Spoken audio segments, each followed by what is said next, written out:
Hello friends, welcome to மக்கள் சேவை channel. இன்றைக்கி நம்ம ஒரு முக்கியமான இன்ஃபர்மேஷன் பற்றி தான் பார்க்க போகிறோம். அதாவது கட்டடம் மற்றும் வீட்டு மனை குறித்து ஒரு முக்கிய அறிவிப்பை வெளியிட்டிருக்காங்க. இப்போ இதை பற்றின மொத்த இன்ஃபர்மேஷன் தான் இந்த வீடியோ பார்க்க போகிறோம். இந்த வீடியோ ஸ்கிப் பண்ணாமல் ஃபுல்லாக பாருங்கள். அது மட்டும் அல்ல, இந்த வீடியோ நிறைய பேருக்கு ஷேர் பண்ணுங்கள். ஓகே, தமிழ்நாடு கட்டட மற்றும் மனை விற்பனை ஒழுங்குமுறை குழுமம் இருக்குது பாருங்கள், டிஎன் ரியல் எஸ்டேட். அவங்க ஒரு எச்சரிக்கையை பார்த்து அறிவிப்பு வெளியிட்டிருக்காங்க. கட்டட மற்றும் மனை விற்பனை சட்டம் 2016 1/7/2027 அன்று முதல் செயல்பாட்டில் உள்ளது. சட்டப்பிரிவு 3 படி விற்பனை செய்யப்பட உள்ள வீட்டு மனையின் நிலப்பரப்பளவு 500 சதுர மீட்டருக்கு மேல், அனைத்து வணிக மற்றும் குடியிருப்பு கட்டடங்களின் பரப்பளவு 500 சதுர மீட்டருக்கு மேலும் மற்றும் 8 குடியிருப்புகளுக்கு மேல் இருக்கும் பட்சத்தில் தமிழ்நாடு கட்டட மற்றும் மனை விற்பனை ஒழுங்குமுறை குழுமத்தில் பதிவு செய்வது கட்டாயமாகும். திட்ட மேம்பாட்டாளர்கள் தமிழ்நாடு கட்டட மற்றும் மனை விற்பனை ஒழுங்குமுறை குழுமத்தில் மேற்கூறிய வகைகளை பதிவு செய்யாமல் திட்டங்களை விளம்பரம், முன்பதிவு செய்தல் மற்றும் விற்பனை செய்தல் கூடாது அப்படின்றத சொல்லியிருக்காங்க. அதாவது வீட்டு மனையாக இருக்கா அப்படின்னா அதோட நிலப்பரப்பு 500 சதுர மீட்டருக்கு மேலே இருந்தாலும் சரி, அதேமாரி அனைத்து வணிக மற்றும் குடியிருப்பு கட்டடங்கள் இருக்குது பாருங்கள், அதோட பரப்பளவு 500 சதுர மீட்டருக்கு மேலே இருந்தாலும் சரி, அதேமாரி 8 குடியிருப்புக்கு மேலே இருந்தாலும் சரி, கண்டிப்பாக நீங்கள் இந்த விற்பனை ஒழுங்குமுறை ஆயத்தில் கண்டிப்பாக பதிவு பண்ணியிருக்கணும் அப்படின்றத சொல்லியிருக்காங்க. ஸோ நீங்கள் பதிவு பண்ணாமலே அந்த கட்டடத்தையோ மனையோ நீங்கள் விளம்பரப்படுத்தக்கூடாது. ஸோ இந்த மாதிரி விற்பனை பண்ணுறோம் அப்படின்ற மாதிரி விளம்பரப்படுத்துறதோ முன்பதிவு பண்ணுறதோ விற்பனை செய்தல் கூடாது அப்படின்றத சொல்லியிருக்காங்க. ஏதாச்சும் நீங்கள் பண்ணீங்க அப்படின்னா உங்களுக்கு பெனால்ட்டி அமௌண்ட் பிடிக்கப்படும் அப்படின்றத சொல்லியிருக்காங்க பாருங்கள். திட்ட மேம்பாட்டாளர்கள் இந்த வெப்சைட் கொடுத்துருக்காங்க. இந்த வெப்சைட்டில் போயிட்டு திட்ட பதிவிற்கான விண்ணப்பத்தை சமர்ப்பிக்க வேண்டும். திட்ட மேம்பாட்டாளர் திட்ட குழுமம் மற்றும் உள்ளாட்சி நிறுவனத்துடைய கட்டாய தேவைகளை பூர்த்தி செய்து மற்றும் நிபந்தனைக்கு இணங்கியும் திட்டத்திற்குன்னு விண்ணப்பம் சமர்ப்பிக்கணும்னு சொல்லியிருக்காங்க. ஸோ நீங்கள் தனியாக ரியல் எஸ்டேட் நீங்கள் பதிவு பண்ணி வைக்கணும் அப்படின்றத சொல்லியிருக்காங்க.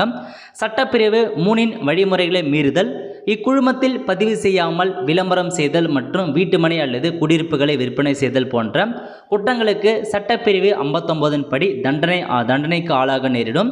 ஸோ கீழே கொடுத்துருக்காங்க பாருங்கள். இதில் உங்களுக்கு வெப்சைட்டில் கொடுத்துருக்காங்க. அதாவது திட்ட மதிப்பீட்டில் 10% அபராதம் விதிப்போம் அப்படின்றத சொல்லியிருக்காங்க. இந்த ரூல்ஸை நீங்கள் மீறீங்க அப்படின்னா உங்களுக்கு 10% அபராதம் விதிக்கப்படும். அபராத தொகை விவரங்கள் வெப்சைட்லேயே கொடுத்துருக்காங்க. 13/11/2024 அன்னைக்கு ஒரு சுற்றறிக்கை ரிலீஸ் பண்ணி அந்த வெப்சைட் மூலமாக இருக்குது எவ்வளோ பெனால்ட்டி அமௌண்ட் நீங்கள் பே பண்ணணும் அப்படின்றத கொடுத்துருக்காங்க. ஸோ இதை நீங்கள் மீறீங்க அப்படின்னா கண்டிப்பாக உங்கள் மீது நடவடிக்கை எடுக்கப்படும் அப்படின்றத சொல்லியிருக்காங்க. அனைத்து பதிவு செய்யப்பட்ட திட்டங்களும் இக்குழுமத்தின் இணையதளத்தில் வெளியிடப்பட்டுள்ளது. பொதுமக்கள் வீட்டு மனையோ அல்லது குடியிருப்போ வாங்குவதற்கு முன் குறிப்பிட்ட அந்த திட்டம் இக்குழுமத்தில் பதிவு செஞ்சுருக்கா இல்லைன்றதை நீங்கள் சரி பார்த்து அதுக்கப்புறம் வாங்குங்க அப்படின்றத சொல்லியிருக்காங்க. ஸோ பதிவு பண்ணியிருந்தால் மட்டும் அந்த வீட்டு மனையோ கட்டடத்தையே வாங்க, இல்லை வாங்காதீங்கன்றத பொதுமக்களுக்கு எடுத்து சொல்லியிருக்காங்க. மீறிங்க அப்படின்னா 3 ஆண்டு வரைக்கும் சிறை தண்டனை விதிக்கப்படும் அப்படின்றதையும் மென்ஷன் பண்ணியிருக்காங்க. இதுதான் உங்களுக்கான இன்ஃபர்மேஷன். ஸோ அதுக்கான ஒரு சுற்றறிக்கை கொடுத்துருக்காங்க பாருங்கள். 13/11/2024 அன்னைக்கு தான் வெளியிட்டிருக்காங்க. இது பெனால்ட்டி அமௌண்ட்டாக கொடுத்துருக்காங்க பாருங்கள். கிரேட்டர் சென்னை கார்பரேஷனுக்குள்ளே வருது அப்படின்னா 15,000 ரூபாய் பேர் பிளாட்டுக்கு நீங்கள் இது பண்ணுற மாதிரி இருக்கும். ஃப்ளாட்டுக்கு நீங்கள் பெனால்ட்டி அமௌண்ட் கொடுக்குற மாதிரி இருக்கும். முனிசிபாலிட்டி அரௌண்ட் ஜிசிசிலாம் கொடுத்துருக்காங்க. டவுன் பஞ்சாயத்து கொடுத்துருக்காங்க. பஞ்சாயத்து யூனிட்லாம் இருக்குது அப்படின்னா 10,000 ரூபாய் பேர் பிளாட்டுக்கு நீங்கள் பெனால்ட்டி அமௌண்ட்டாக கொட்டுற மாரி இருக்குது அப்படின்றத மென்ஷன் பண்ணியிருக்காங்க. அதுக்கப்புறம் முனிசிபல் கார்பரேஷனுக்கு பாருங்கள், adjoining GCC major corporation Madurai, Coimbatore, Tiruchirappalli, Salem, Erode, Tiruppur, Avadi, Tambaram, Vellore, Tirunelveli, Thanjavur, Thoothukudi எல்லாமே 12,000 ரூபாய் நீங்கள் பெனால்ட்டி அமௌண்ட் பேமெண்ட் பண்ணுற மாதிரி இருக்கும்.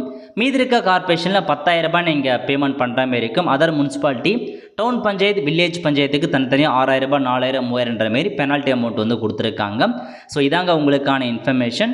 ஸோ எல்லாமே உங்களுக்கு தெளிவாக அறிவிச்சிருக்காங்க. ஸோ நீங்கள் பார்த்தீங்கன்னா நீங்கள் வச்சுருக்கீங்க அந்த 500 சதுர மீட்டருக்கு மேலே வீட்டு மனையோ கட்டணம் இருக்கோ அல்லது அதுக்கு மேற்பட்ட கட்டடங்களோ 8 அடுக்கு மேலே கட்டணம் இருக்குன்னா கண்டிப்பாக நீங்கள் அதுக்கு பதிவு பண்ணி வச்சுருக்கணும். அப்படி பதிவு பண்ணாமல் நீங்கள் விளம்பரப்படுத்துகிறதோ இல்லை பார்த்தா சேல்ஸுக்கு போடுறதோ விற்குவதோ கூடாதுன்னு சொல்லியிருக்காங்க. அப்படி விற்றீங்க அப்படின்னா கண்டிப்பாக இந்த பெனால்ட்டி அமௌண்ட்டை நீங்கள் கட்டி ஆகணும் அப்படின்றத மென்ஷன் பண்ணியிருக்காங்க. ஸோ இதான் உங்களுக்கான இன்ஃபர்மேஷன். ஸோ பொதுமக்களாகிய நீங்களும் நீங்கள் அந்த மாதிரி வாங்குறீங்க அப்படின்னா கண்டிப்பாக செக் பண்ணிவிட்டு வாங்க, பதிவு பண்ணியிருக்காங்களா இல்லையான்றதை செக் பண்ணிவிட்டு வாங்க சொல்லியிருக்காங்க. வெப்சைட்லேயே உங்களுக்கு எல்லா இன்ஃபர்மேஷனுமே இருக்குது, அந்த மனையை வந்து பதிவு செஞ்சுருக்கா இல்லையான்றதை நீங்கள் தெரிஞ்சுக்கலாம் அப்படின்றதையும் இதில் மூலமாக வந்து தெரிவிச்சிருக்காங்க. ஸோ இதான் உங்களுக்கான இன்ஃபர்மேஷன். கண்டிப்பாக நிறைய பேருக்கு வந்து தெரியப்படுத்துங்க, அவங்களுக்கும் வந்து பார்த்தா இந்த வீடியோ வந்து யூஸ்ஃபுல்லாக இருக்கும். அவ்வளோ ஃப்ரெண்ட்ஸ், கண்டிப்பாக இந்த வீடியோ பிடிச்சா லைக் பண்ணுங்கள். அது மட்டும் அல்ல, இந்த வீடியோ நிறைய பேருக்கு ஷேர் பண்ணுங்கள். அடுத்த ஒரு நல்ல சந்திப்போம். நன்றி, வணக்கம்.